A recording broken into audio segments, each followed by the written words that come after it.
നിങ്ങളുടെ favourite shows ഇനി ഒരിക്കലും മിസ്സാവില്ല. ഇപ്പോൾ C5 കാണും നിങ്ങളുടെ ഫേവറേറ്റ് ഷോസ് തികച്ചും സൗജന്യമായി. താൻ എന്തിനാ എന്റെ പുറകെ ഇങ്ങനെ നടക്കുന്നത്? അതെ, സ്വന്തം കാര്യത്തിൽ ഇത്തിരി വിശ്വാസവും അഭിമാനമൊക്കെ ഉള്ളത് നല്ലത് തന്നെയാ. പക്ഷേ ലോകത്തിലുള്ള ആളുകൾ മുഴുവൻ അങ്ങയെ നോക്കിയാണ് നടക്കുന്നതെന്ന് വിചാരിച്ചു പോവരുത്. മോനെ നോക്കുന്ന എനിക്ക് ഉറപ്പുള്ള ഒരാള്, അമ്മയെ വേദനിപ്പിക്കില്ല എന്ന് എനിക്ക് ഉറപ്പുള്ള ഒരാള്, നമ്മുടെ കുടുംബത്തിനെ സ്വന്തം കുടുംബമായി കാണുമെന്ന് ഉറപ്പുള്ള ഒരാള്, അങ്ങനെ ഒരാള് വരുമ്പോ അമ്മ പറയുന്നത് ഞാൻ അനുസരിക്കാം. തൽക്കാലം ഈ കാർത്തിക്കിന്റെ ആലോചന ഉണ്ടല്ലോ, അതിൽ നിന്നെ ഒന്ന് ഒഴിവാക്കിത്താ. അതിന്ന് ഒഴിവാക്കാൻ എന്താ? നീ തന്നെ എല്ലാം അവസാനിപ്പിച്ചല്ലോ. അവൻ ഇനി വഴി കണ്ടാ പോലും മിണ്ടുമെന്ന് എനിക്ക് തോന്നുന്നില്ല. ഒരാള് ശത്രുവായിട്ട് ഉണ്ടായിക്കോട്ടെ അമ്മേ. ആളുകൾ പറയുന്ന കേട്ടിട്ടില്ലേ, ചില ശത്രുക്കള് നമ്മളെ വളരാൻ സഹായിക്കുമെന്ന്. ഉം.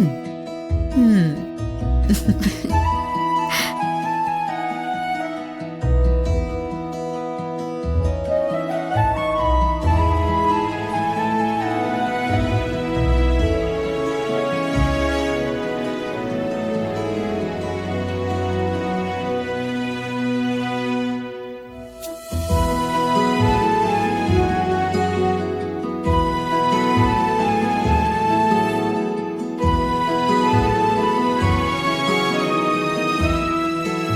മോളെ നോക്കുമെന്ന് എനിക്ക് ഉറപ്പുള്ള ഒരാള്, അങ്ങനെ ഒരാളെ ഞാൻ കണ്ടെത്തട്ടെ. അപ്പോ ഞാൻ അമ്മാവനോട് പറയാം. അപ്പൊ വയസ്സായതിന്റെ മുഖം പല്ലു കൊടുത്തിട്ടുണ്ടോ? എന്താ? അല്ല, ഇന്ന് വന്ന പെൺകുട്ടിയോട് കുടുംബത്തോട് ഞാൻ എന്തുവാ പറയണ്ടേ? പറയേണ്ടത് നോന്ന. അതെങ്ങനെയാ പറയേണ്ടതെന്ന് അമ്മാവന്റെ ചോയ്സ്. അമ്മാവൻ തലയിലെടുത്ത് വെച്ചതല്ലേ, അപ്പൊ അമ്മാവൻ തന്നെ അതങ്ങ് ചുമന്നോ. ശരി.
മോളെ,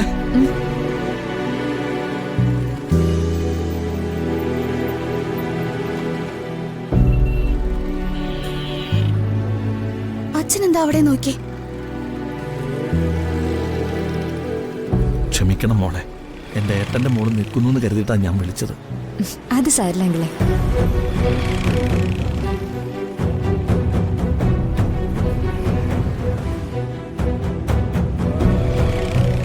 അതാരാച്ചാ? നോക്കിയടാ, നിത്യമോളെ പോലെ തന്നെ ഇല്ലേ?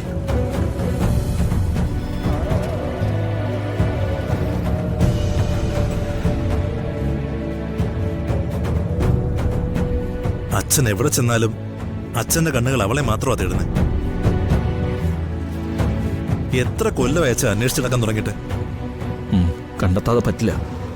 അവളെ കണ്ടെത്തിയില്ലെങ്കിൽ, അവള് മനസ്സമാധാനത്തോടെ ജീവിക്കുന്നു ഉറപ്പുവരുത്തിയില്ലെങ്കിൽ എൻ്റെ ഏട്ടൻ്റെ ആത്മാവിന് പോലും ശാന്തി കിട്ടില്ല.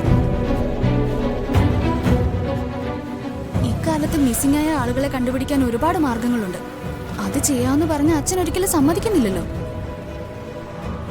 സോഷ്യൽ മീഡിയയിൽ ഒരു പോസ്റ്റ് മതിയച്ച അവരെ കുറിച്ചുള്ള വിവരങ്ങൾ നമുക്ക് അപ്പം അറിയാൻ പറ്റും. ഞാൻ തടഞ്ഞതിൻ്റെ കാരണം നിങ്ങളോട് പറഞ്ഞിട്ടുണ്ട്. എൻ്റെ ഒരു കണക്കൂട്ടലനുസരിച്ച് ജീവനിൽ നിന്ന് രക്ഷപ്പെടാൻ വേണ്ടി സുജാത അവളെയും കൊണ്ട് എവിടെയൊക്കെ പോയിരിക്കുക. നമ്മൾ അവരെ കണ്ടുപിടിക്കാൻ ഉപയോഗിക്കുന്ന വഴി അവന് ഗുണമുണ്ടാവുന്നതാവരുത്. അച്ഛൻ പറഞ്ഞത് ശരിയാ ശ്രുതി. അല്ലാതെ തന്നെ നമുക്ക് കണ്ടെത്താൻ പറ്റും. ചേച്ചിയും സുജാത ആന്റിയും എവിടെയെങ്കിലും സമാധാനത്തോടെ ജീവിച്ചിരിക്കുകയാണെന്ന് സോഷ്യൽ മീഡിയ ഒരു പോസ്റ്റോ പത്രത്തിലെ ഒരു പരസ്യമോ മതി അവരുടെ സ്വസ്ഥത ഇല്ലാതാവാൻ. നമുക്ക് ശ്രമിക്കാം മക്കളെ. ഒരു കാര്യം ഉറപ്പാ, ഇത്രയും കാലം നമ്മളെ ഒന്ന് കാണാതെയോ വിളിക്കാതെയോ നിത്യമോൾ ഇരുന്നിട്ടുണ്ടെങ്കിൽ അത്രമാത്രം എന്റെ കുട്ടി സങ്കടപ്പെട്ടിട്ടുണ്ടാവും. വല്ലാത്തൊരവസ്ഥയായി പോയി നിത്യേച്ചേടാ. കൂടുതൽ നന്മ ചെയ്താൽ ദോഷമാണ് ഈശ്വരൻ കൂലിയായിട്ട് കൊടുക്കുന്നത്. എല്ലാം വാങ്ങിച്ചു കഴിഞ്ഞോ? എന്നാ പോവാം. ദൈവം ഒരുക്കി കൊടുത്ത ഏതെങ്കിലും ഒരു തണല്ലേ എന്റെ മോൾ എവിടെയെങ്കിലുമൊക്കെ ഉണ്ടാവും.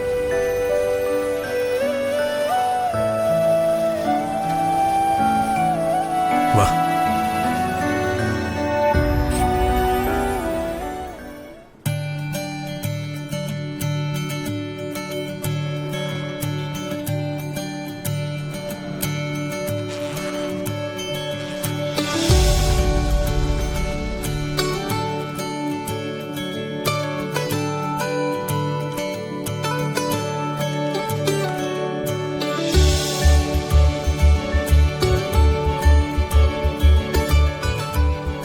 അല്ല, ഇതിൽ അഡ്രസ് എഴുതാൻ പേന അവിടെ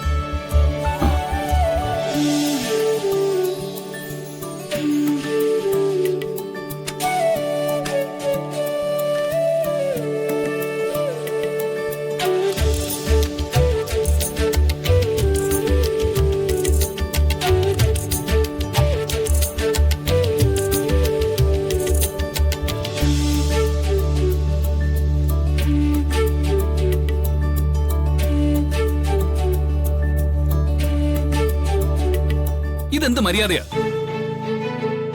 ഞാൻ ഈ പേന എടുക്കുന്ന താൻ കണ്ടതല്ലേ? ഇതിവിടെ ഇരുന്ന പേനയല്ലേ, ആരുടെ സ്വന്തമൊന്നും അല്ലല്ലോ.